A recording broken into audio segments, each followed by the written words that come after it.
Hello, bienvenue. Peut-être qu'aujourd'hui, tu es en grande peine pour être heureux, pour être bien, ce sentiment d'être complet, se réveiller le matin avec les yeux clairs, la tête fraîche, reposée, et puis avoir envie de démarrer cette journée vraiment avec énergie et gourmandise. Peut-être qu'aujourd'hui, tu es en peine dans tes relations, par exemple avec la famille, le travail, des amis. Voilà. Peut-être que tu es en peine dans ta relation amoureuse, tu souhaites vraiment faire une rencontre vraiment géniale. Peut-être que de manière générale, je sais pas, tu n'aimes pas trop la ville ou l'appartement, la maison dans laquelle tu vis. Peut-être que voilà, tu rumines du stress et angoisse, des choses comme ça. Bref, il y a vraiment un truc qui te travaille. Tu te sens pas bien, tu te sens pas dans ton équilibre, pas à ta place, ce genre de choses. Bon, si tu viens aujourd'hui, je te propose de parler de bonheur. De vivre, tu sais, d'être bien là où tu es, ici et maintenant, et de réussir à avancer vers ce qui te fait plaisir, ce qui te fait kiffer. Comment kiffer la life au final? Alors c'est une phrase un peu bizarre peut-être, mais je ne te prétends pas d'avoir la recette à te partager dans cet épisode, d'accord? Moi-même, j'y travaille tous les jours, d'accord? Par contre, je vais te partager quelques points de vue vraiment qui peuvent t'apporter une réflexion, une prise de recul sur le bonheur et sur ton bonheur à toi. Voilà, ça c'est l'idée du jour. Bonjour à toi, bienvenue dans le podcast Homo Heureux. Je suis David Levesque, je suis ton mentor, coach de vie, coach gay, et je suis là pour accompagner les hommes, les femmes bi, gays, trans, lesbiennes, LGBT en tout cas, à vivre une vie kiffante, épanouie, autant dans le domaine privé que professionnel, vivre l'amour, la sexualité, la vie familiale, etc., qu'ils désirent. Et si tu veux aller plus loin, je te propose tout de suite de découvrir un guide qui s'appelle Homo Heureux, mode d'emploi. C'est 5 clés ultra pragmatiques pour te permettre dès aujourd'hui de prendre du recul sur ton bonheur et de mettre en œuvre des éléments concrets dans ta vie. Tu as un lien sous la vidéo si tu me regardes sur YouTube. Si tu m'écoutes dans un podcast, Google, Deezer, Spotify et compagnie, tu as le lien dans la description. Sinon, sur mon site web, voilà, homoheureux.fr. Le bonheur, c'est une très grande question. Évidemment, il y a plein de bouquins, etc. J'ai vraiment pas la prétention d'avoir la science infuse ou une construction hyper sophistiquée à te partager là aujourd'hui, compagnie. Je vais juste te partager différents points, tu vois. Ça, c'est mon petit carnet de notes que j'ai à ma table de chevet. Puis il m'est venu quelques petits trucs que je vais te partager aujourd'hui. Le premier point, c'est que tout ce que tu vis aujourd'hui, c'est lié à ton instruction et à ton éducation. Voilà, tu as vécu un certain nombre de choses dans ta vie, et ça, quel que soit ton âge, ta situation, le pays où que tu es, etc. On est un humain, on fonctionne comme ça. Ton cerveau aujourd'hui fonctionne par rapport à ce qu'il a connu, et tous tes comportements, que ce soit des comportements, on va dire, agréables, le bonheur, l'amour, la sexualité complète, cuisiner et manger avec plaisir, etc., comme la tristesse, la colère, le manque, et tout ça, ces émotions-là, ces sensations-là, c'est ce que tu vis au quotidien. Ton cerveau le crée par rapport à ce qu'il a vécu avant. Donc, tu as vécu des choses heureuses, tu as le référentiel de bonheur, donc tu sais reproduire le bonheur. Si tu as vécu beaucoup de choses super compliquées dans ta vie et compagnie, ton cerveau a comme référentiel des choses compliquées, il reproduit des choses compliquées. Tu as vécu la tromperie, le mensonge, la trahison, inconsciemment, tu vas reproduire ce genre de choses. C'est un schéma, bien sûr. Je ne dis pas que c'est systématique, que c'est comme ça que ça se passe, à tout coup, à coup sûr et compagnie. D'accord, je te donne un schéma pour te dire à peu près de quoi on va parler. Non, aujourd'hui, tu vis, tu rejoues ce que tu as vécu dans le passé. Autrement dit, tu joues tes pensées, tu joues l'histoire que tu te racontes dans la tête. D'accord? On a un flot de pensées dans notre psychologie qui tourne en permanence et notre réalité est créée par ce que je pense. Mes pensées créent ma réalité. Alors, si tu débutes dans le développement personnel, c'est vrai que c'est un concept un peu bizarre à aborder, mais je te donne un exemple très simple. Si tu as super soif, qu'est-ce que tu fais? Tu te sers un verre d'eau, tu bois de l'eau. Ma pensée, j'ai super soif, je bois de l'eau. Là, on parle d'un besoin, d'accord? Le besoin de satisfaire sa soif. Mais en psychologie, c'est pareil. J'ai envie d'amour. Ah, je suis frustré. Donc, qu'est-ce que je ressens? Je ressens la frustration. Comme je suis frustré, mon cœur est fermé, je ne peux pas vivre ni faire des rencontres pertinentes, intéressantes pour moi. Et ça, comme ça, à tous les niveaux. Ma pensée, ce que je pense ici, crée mon quotidien. D'accord?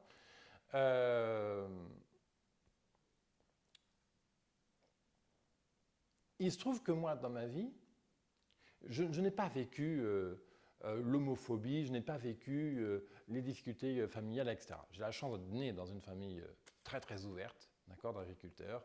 Je ne suis pas né dans une minorité religieuse, ou je ne suis pas né protestant ou musulman. Je ne sais pas qu'est-ce que c'est que de ne pas aimer son corps, ne pas aimer son apparence physique, ou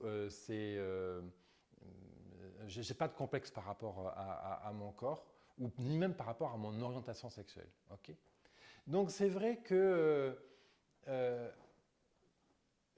bon, je n'ai pas vécu l'homosexualité, par contre, j'ai vécu d'autres choses vraiment très compliquées, telles que voilà, l'école, c'était un calvaire, je me faisais taper dessus, j'étais exclu, j'étais toujours tout seul, etc. Donc là, la solitude, je l'ai vraiment vécu, mais durement, tu vois. Ça, c'était toute ma scolarité, hein, tout gamin, tout petit, jusqu'au bac. Donc c'était vraiment un vrai calvaire. J'avais très vite envie de sortir de cette violence, de ce système d'école. Donc j'avais envie de devenir adulte le plus vite possible pour me casser de ce milieu-là et être coupé court. Donc j'avais un cœur fermé, bloc de pierre. Okay, voilà, ça c'est mon histoire, c'est ce qui m'a façonné.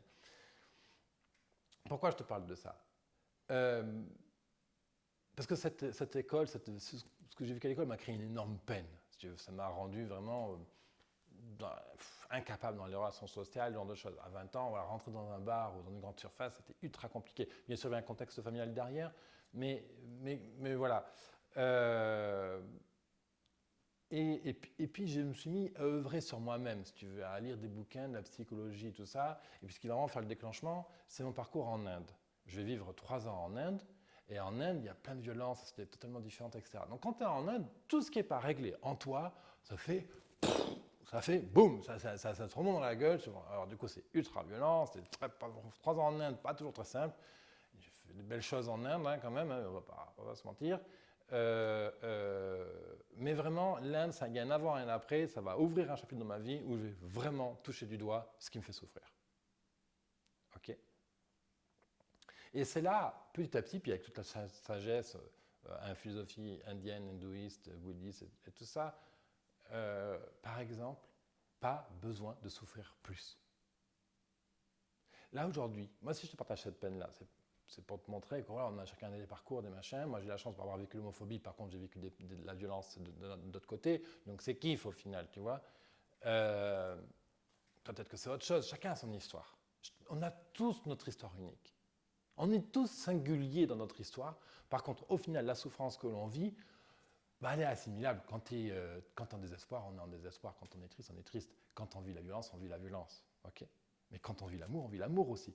On va chacun le ressentir différemment. Chacun va avoir la chair de poule, l'autre va sentir le papillon, l'autre va être super énergique. Voilà, chacun va avoir son truc. Mais au final, ça ne sert à rien de souffrir davantage. Quel est ton avantage aujourd'hui? Quels sont tes intérêts à faire perdurer la souffrance que tu vis aujourd'hui en toi? Aucun, on est d'accord. Donc, maintenant que tu sais que ça ne sert à rien de faire durer cette histoire dans ta tête, comment on s'y prend pour faire avancer cette histoire?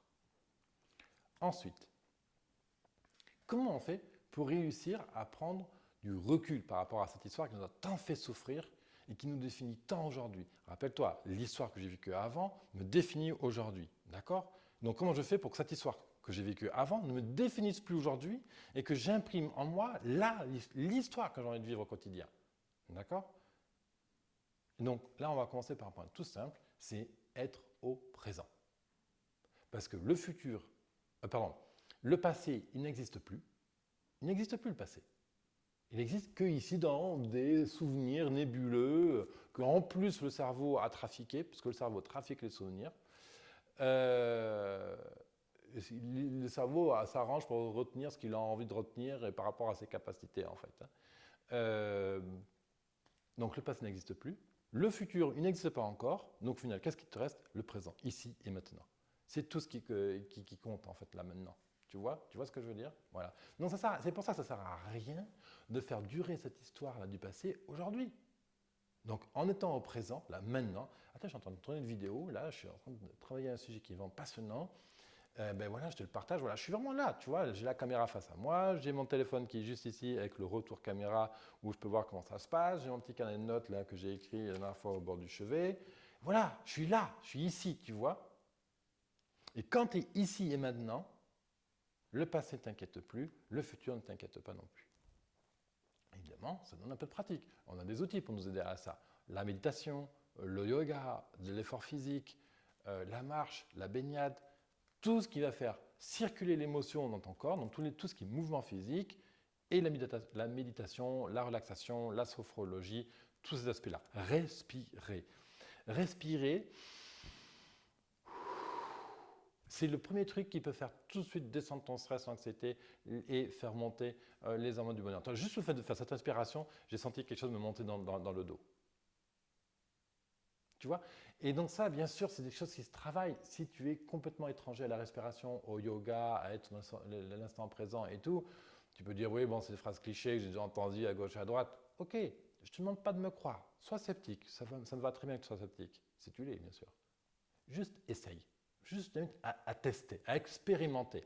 Tu prends méditation, relaxation, méditation, réveil, sur YouTube, il y en a plein de méditations. Tu en prends une, tu l'écoutes, ça dure 3-4 minutes, 5 minutes, des fois ça dure 20 minutes, mais prends-en juste une de 4 ou 5 minutes. Et regarde comment tu te sens juste après. Tu m'en diras des nouvelles. C'est vrai, il faut tester, il faut franchir le cap, on est plein de préjugés, de jugements, de machins, compagnie. Juste fais l'essai. Ensuite, être présent, respirer, nous écouter. Nous écouter, c'est vraiment... je regarde le téléphone parce que j'ai des notifs à la con là. Nous écouter. Qu'est-ce qui te dit ton cœur là? Qu'est-ce qui tourne dans la tête? C'est quoi les pensées? Prendre conscience des pensées qui tournent là maintenant dans ta tête. Entends ces histoires. Ah ouais, alors quand j'étais gamin, on me tapait dessus à l'école, machin, c'est pour ça que je suis malheureux. Bon, cette histoire-là, elle te définit. Rappelle-toi, nos pensées créent notre réalité. Donc, pour modifier les pensées, il faut arriver à les entendre, d'accord? Et c'est en entendant tes pensées que tu vas pouvoir, à un moment donné, décider de les remplacer par autre chose. Donc, bien sûr, après, on verra comment on fait pour remplacer des pensées, d'accord? Bon, prendre conscience. Ah tiens, je pense à ça là maintenant. Ah ouais, tiens. La dernière fois, tu vois, typiquement, je tournais des vidéos ici même, dans ce contexte-là, et puis j'avais une vidéo un peu costaud à tourner, et puis mon cerveau commence à me dire une histoire là. Voilà, David, est-ce que tu vas y arriver? Tu es un peu fatigué, en plus la lumière n'est pas forcément top et tout. Comment on va s'y prendre pour la vidéo, machin, blablabla. Bla, bla, bla. Je dis, attends David, tu as fini avec cette histoire? Oui, tu en as fait déjà 8 vidéos là. Celle-là, tu peux la faire. Je veux dire, ça va se faire tout seul, quoi. Du coup, tu vois, j'ai pris conscience de cette histoire que je commençais à me raconter. Cette histoire négative, je ne serais pas capable de le faire. Tac. Et en, je sais pas, on va dire 10 secondes, l'histoire négative était balayée. Je dis, ok, bon, alors cette vidéo, comment on s'y prend? 1, 2, 3, 4, comment je divise mon thème, comment je gère mon temps? Terminé. Et bien sûr, j'ai appris à faire ça. Mais c'est ça que je te propose d'apprendre à faire. Ensuite, quand tu es posé, quand tu t'écoutes, c'est-à-dire que tu te poses. Quand on est posé, on est connecté entre la sommité de notre crâne, là on va dire, et le périnée. Le périnée, hein, c'est le point qui est entre ton sexe et les fesses. Et voilà, là tu as un point, tu imagines une ligne droite. Et là, les deux sont connectés, d'accord? Et quand l'énergie connecte, quand tu respires profondément, bah, tu connectes cette énergie-là qui est en bas et on la fait remonter. Voilà. Et ça, c'est être posé, c'est être maintenant. Quand tu es posé, tu es dans le présent, tu peux entendre tes pensées et du coup, tu peux te centrer sur ce qui compte pour toi. Bon, une autre petite phrase choc. Pas besoin d'attendre demain ou plus tard ou une vie meilleure pour être heureux aujourd'hui. Tu n'as pas besoin d'une vie meilleure pour être heureux aujourd'hui. Même dans les pires conditions, tu as le droit et tu as la possibilité et tu peux être heureux dans l'instant que tu vis. Et ça, c'est quelque chose qui est assez extraordinaire quand tu vois justement les populations indiennes. Je pense à l'Inde parce que j'ai vécu là-bas, d'accord. Tu vois, c'est super compliqué et tu les vois, ils sont bien. Alors, je ne dis pas qu'ils ne souffrent pas, que ce n'est pas facile pour eux, ou que c'est facile ou que ce n'est pas compliqué, mais là, quand tu leur parles avec eux, ils sont là et tout. Bien sûr, ils ont plein de trucs qui reminent dans la tête, compagnie. Mais ils n'attendent pas demain pour être heureux aujourd'hui. Voilà. Tu fais le choix d'être ici. C'est toi qui fais ce choix d'être là maintenant. C'est toi qui fais ce choix d'être heureux.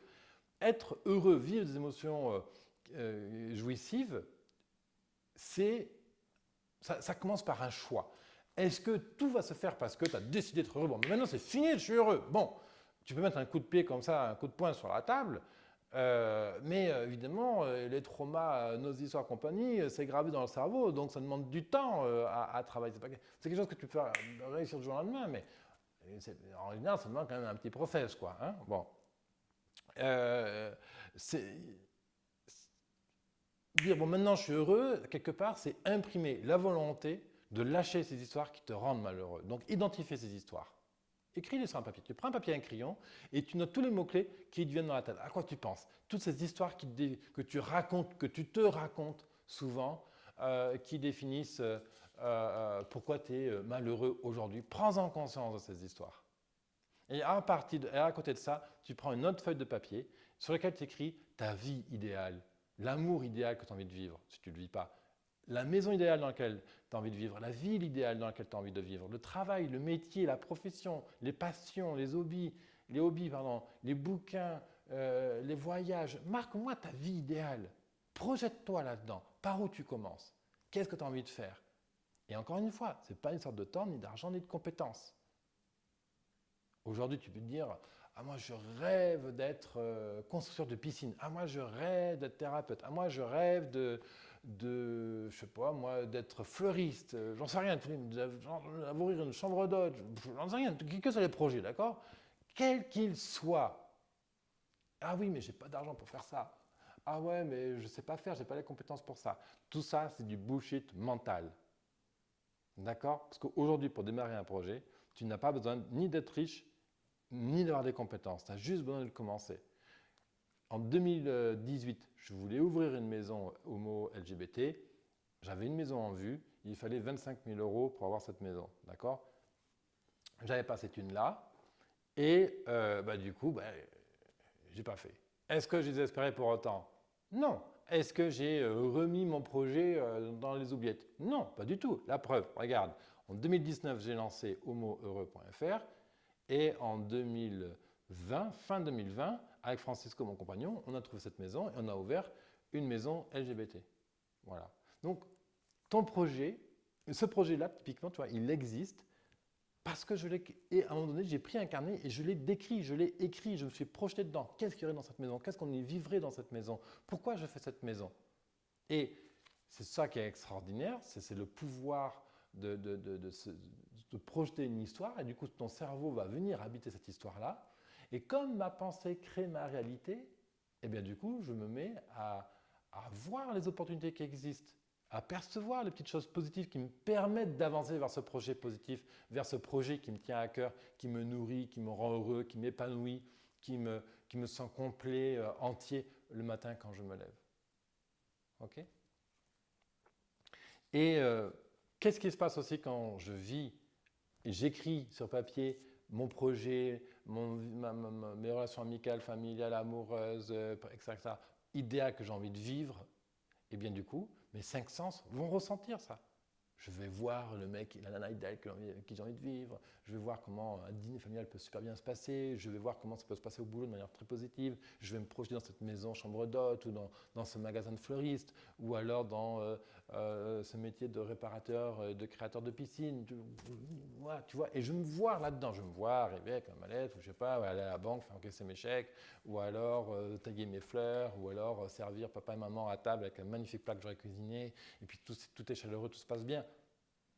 Et ça, attention, ce n'est pas une vision bisounours. Parce que je sais qu'il y en a qui disent « oui, ça c'est une vision bisounours. Ah oui, ça c'est l'idéal, ça n'existe jamais. » Oui, mais attends, mon collègue, il y a le projet, il y a ce que tu vas réussir à faire derrière. Et la distance entre tes rêves et la réalisation du projet, c'est toi qui la mets. C'est toi qui vas faire la distance. Les autres ne pourront pas le faire à ta place. Il n'y a que toi qui peux te lever le matin et dire « je me sors le doigt du cul et je mets en œuvre quelque chose pour ça. » Et si tu penses, toi, d'avoir toutes les ressources pour le faire, va consulter de l'aide, demande de soutien, parle à des gens qui peuvent venir t'aider. C'est ce que tu fais sur Homo Heureux. Quand tu regardes cette vidéo, clairement, tu viens chercher de l'aide. Viens me demander une consultation si tu as envie, ou avec un autre thérapeute, qu'importe, tu vois, mais va chercher de l'aide. Le regard de l'autre va venir compléter ton expertise, ton expérience et ça va vraiment faire comme une rose, ça va vraiment l'aider à l'ouvrir. Quand tu écris un projet sur un papier, donc tu réveilles tous les sens, ton corps se met à vibrer, se met à vivre, à ressentir ce projet. Ça ouvre ton cœur, ça ouvre l'amour, ça ouvre les possibilités. Tu sais, dans la vie, selon moi et selon ce que j'ai appris et compris des philosophies bouddhistes, hindouistes, tout ça, il y a deux choses qui font la vie et c'est les deux choses pour lesquelles nous sommes sur cette terre. L'amour et la contribution. Tout le reste, ça ne sert à rien. Ça nous aide à souvenir d'une vie matérielle, ça nous aide, etc. L'amour, vivre l'amour, donc donner de l'amour, ressortir de l'amour et contribuer à un monde meilleur. C'est tout. Si tu fais ton travail avec passion, ben tu contribues à un monde meilleur. Si tu es passionné de tennis et que tu te joues juste, ben voilà, tu contribues avec, parce que forcément tu joues avec quelqu'un ou avec une équipe et tout ça, et ben si ta passion contribue au bonheur des autres personnes qui sont dans cette équipe-là, c'est ta contribution, tu vois. Et ça, c'est extrêmement nourrissant. Donc chaque fois que tu es dans l'amour et la contribution, tu peux être certain que tu fais un pas vers plus de bonheur. Voilà, puis bien sûr, quand on avance ces projets, on est dans ce qu'on appelle la réalisation de soi. Quand on est dans la réalisation de soi, on progresse avec d'autres choses qui sont très importantes, sans rentrer dans les détails, l'amour de soi, l'estime de soi, etc. Et tout ça va venir directement alimenter ton bonheur au quotidien. Et j'ai envie de finir par une dernière image. Je sais que la vidéo, là on est à 21 minutes, je sais, bon, voilà, c'est comme ça, je parle beaucoup. Tu vois, ça c'est une histoire négative, tu vois, que je parle beaucoup, est-ce qu'ils vont rester encore en ligne? Ça c'est une putain d'histoire négative. Apprendre à écouter ses pensées, tu vois. Tu as peut-être déjà vu la petite vidéo comme ça qui tournait sur les réseaux sociaux. Tu as un verre d'eau, d'accord? L'eau elle est transparente, compagnie. Tu mets 2 cuillères à café ou à soupe de lait dans ce verre d'eau. Toute l'eau devient trouble. Ok? Ça, c'est un cerveau avec des pensées négatives, des histoires, etc. et qui le font tomber vers le bas. D'accord? Et puis tu fais couler de l'eau régulièrement dans ce verre. Tu as vu, il faut un paquet de temps. Hein? Il faut que l'eau coule longtemps pour que l'eau redevienne cristalline. Et le pire, c'est qu'il suffit juste d'une goutte de lait dans ce verre d'eau pour que de nouveau toute l'eau redevienne trouble. Ça, c'est notre cerveau. Te détacher de ces histoires négatives compagnie, ça prend du temps. Et après, une fois qu'on a réussi, au fur et à mesure qu'on réussit à progresser dans cette installation de positivité, de bonheur et compagnie, on met en place une hygiène de vie pour garder un cerveau, une psychologie saine, une vie saine. Ça fera l'objet d'une autre vidéo. Voilà ce que je vais te partager. Si tu as aimé, mets un pouce en l'air, je t'invite à commenter, à poser des questions dans les commentaires. Ça me fera plaisir d'y répondre et puis surtout, ça me donne aussi des idées pour les prochains épisodes. Si tu as aimé ça, que tu veux aller plus loin, je te rappelle, il y a le guide Homo Heureux, mode d'emploi. C'est 5 conseils hyper pragmatiques justement pour développer ton bonheur au quotidien, sexualité, coming out, etc. Et tu as le lien sous la vidéo sur YouTube ou sinon directement sur mon site web homoheureux.fr. Merci à toi et je te retrouve dans un prochain podcast.